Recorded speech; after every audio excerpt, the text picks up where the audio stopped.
Leningrad 1978, devant un Caravage, un historien algérien rencontre une soprano russe. De cette étincelle naît un amour, De temps tout y tue. est un vertige.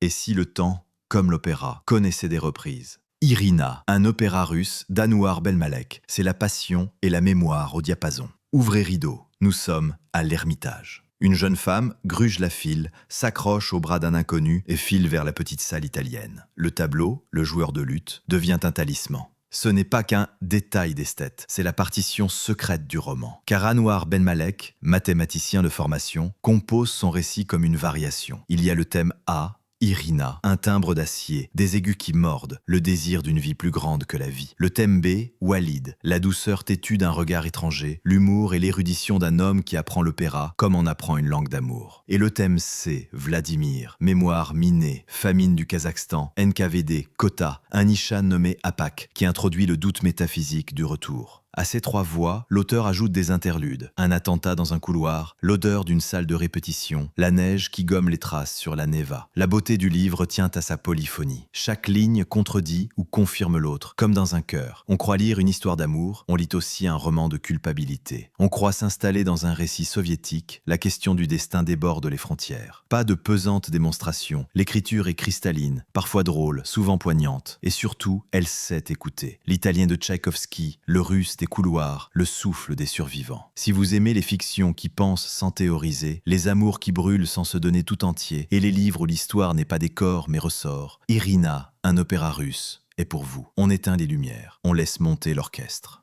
Place au chant.